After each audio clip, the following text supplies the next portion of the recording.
Hello everyone and welcome to SwitchUp. In today's video we're going to recount the 10 games that got the highest score on the channel for last month, the month of course of November. In this month we reviewed 13 games in total, so of course 3 games haven't made the cut, and we will start with the game that got the lowest score of the 10 and then work our way up to the highest.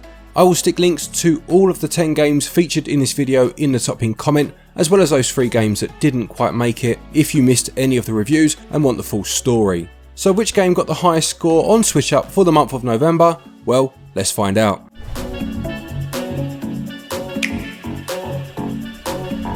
Kicking us off this month then, the lowest rated game on the list was Treasures of the Aegean. This was an action platformer with an interesting premise where you had to explore the ancient ruins of a lost city, navigating the environment using your parkour skills and finding clues as to what's happened on the island many hundreds of years before. On each run you go through, your time will run out and the island will explode, and you are then sent back to the beginning of that day due to being stuck in a time loop. Finding treasure adds more time to your counter, allowing you to explore deeper each time, which gave you something to aim for on each run, and on the whole the idea certainly worked pretty well. A lack of clear objectives though, and a map that wasn't overly helpful all of the time did hurt the experience to a degree, but on the whole this was a pleasant surprise and it got a SwitchUp score of 75%.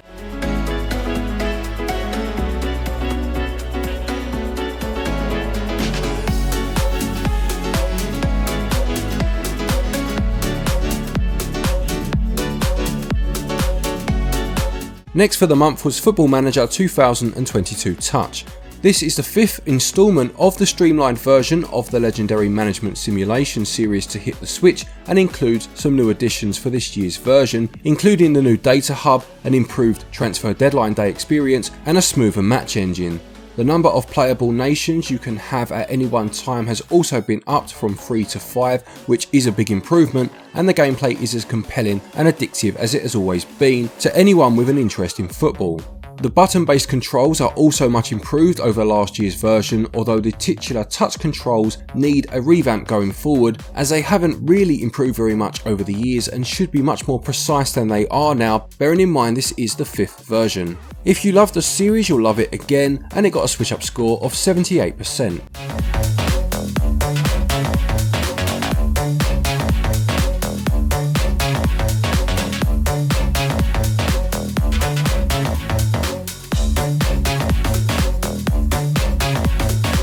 Coming in next was World War Z, which made its way onto the Switch, having released elsewhere back in 2019. This is a third-person cooperative shooter where you and friends can attempt to survive against the zombie hordes out to eat you.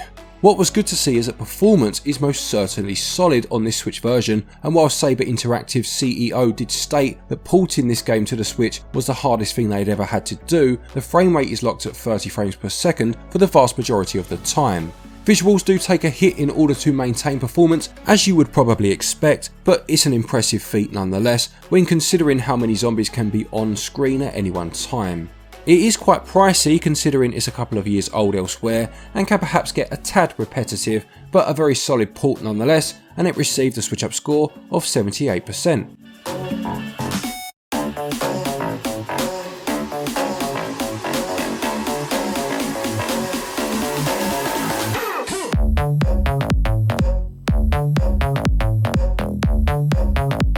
In joint 6th place for the month was Square Enix's Voice of Cards, The Isle Dragon Roars.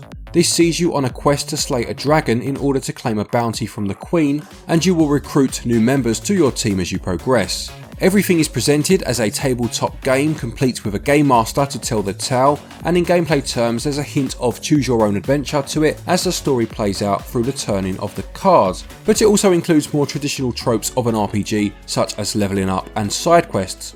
It all makes for a refreshing entry to the genre, and the charm of the tabletop setting, especially that Game Master, certainly shine through. It's perhaps a little too easy at times and a difficulty option would have helped, but it is most certainly worth a look if the premise appeals to you at all.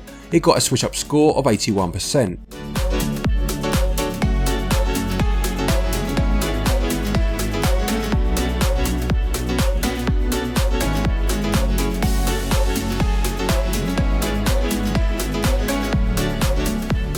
Also in joint 6th place for the month was Pokemon Brilliant Diamond and Shining Pearl. These are remakes of the 4th generation of mainline Pokemon games, which originally released for the Nintendo DS back in 2006 in Japan and 2007 in the West. For the most part, they are beat-for-beat remakes of those original games, although some quality of life features from the more recent entries have been added. One that wasn't added though was the ability to see wild Pokemon on the overworld, with the random battles of the original being retained. This hurt the experience for me, I must be honest, although it may not bother fans of the original. The other bone of contention will probably be the art style, with a chibi look having been adopted, which doesn't quite come off as far as I'm concerned, although the remixed music on the other hand was quite fantastic. A new generation of Pokemon fans now have a chance to experience these games on their console of choice, but more could certainly have been done to truly update them. On the whole, they got a SwitchUp score of 81%.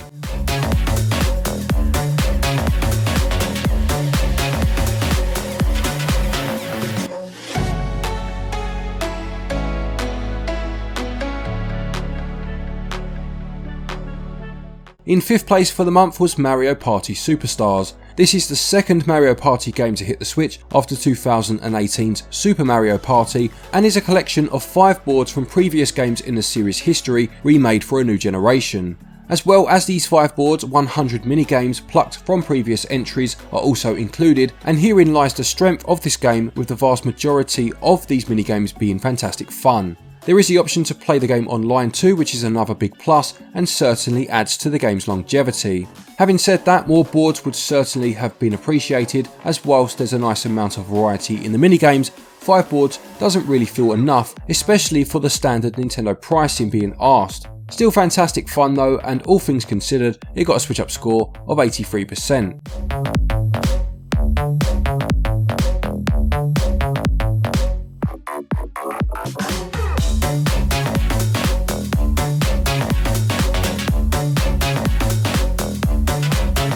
In 4th place was Star Wars Knights of the Old Republic, another blast from the past in a month where this was quite a common occurrence. Knights of the Old Republic is heavily revered, having originally released for the Xbox and for Windows back in 2003, and it is an RPG set 4,000 years before the formation of the Galactic Empire. The story is fantastic and characters feel fleshed out, plus the gameplay, whilst displaying its age in some respects, still holds up very well and is a huge amount of fun to play.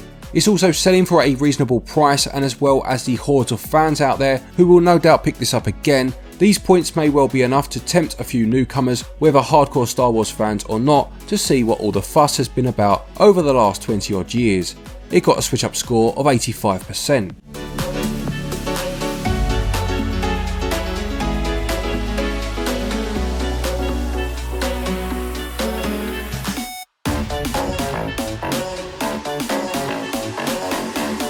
In 3rd place was Demon Turf, which is a 3D platformer developed by Fabraz. It includes 4 worlds or turfs for you to traverse and overcome, with things starting in quite a simple manner but becoming much more complex as you make your way through the game. Platforming is broken up at times by some arena style combat sections, and there is also a very intuitive checkpoint system whereby you are given 4 flags to put wherever you want, being able to teleport between these at will, and as the levels do begin to grow you will need to give the placement of these flags much more thought. It's ingenious in its simplicity. On a more negative side, some of the later levels perhaps begin to lose their luster, but this is most certainly a gem on the eShop, and it got a SwitchUp score of 89%.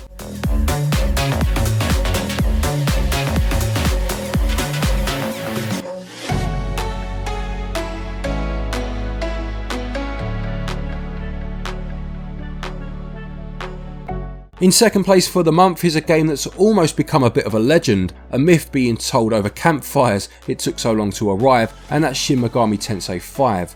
Revealed at the same time as the Switch itself back in 2017, it finally arrived this month and was well worth the wait.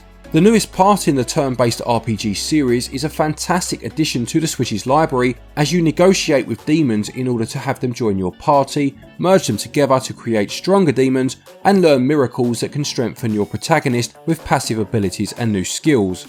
Despite the abundance of abilities and options, a large amount of grinding is still required at times, which, whilst a staple of the genre, is a little unfortunate as it does detract from the strategical choices you make. This though is a small gripe in what is a fantastic game, and it got a SwitchUp score of 90%.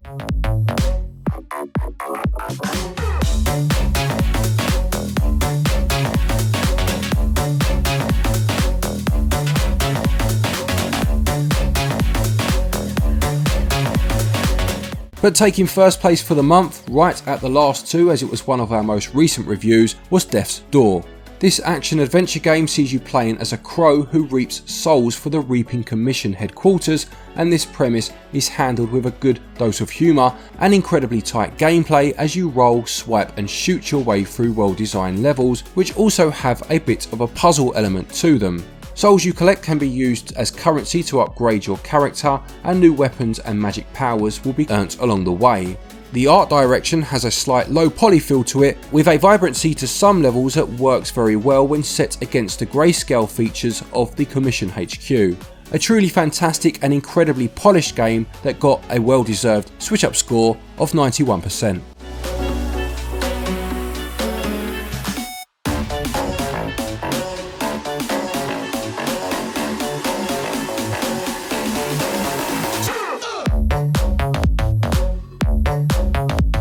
So there you have it, 10 games reviewed on the channel last month. Did you pick any of these games up? Which was your favourite? Whether we reviewed it or not, please do stick it in the comment section below.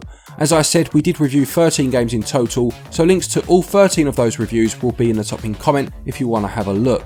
Don't forget, if you are looking to get yourself some eShop credit for these or any other games, you can do this via our website, getting yourself your eShop cards from there. We should have the ability to offer US cards very soon, and there is currently 10% off of the price of an eShop card if you use the code Black Friday. Full details and a link will be in that top pinned comment.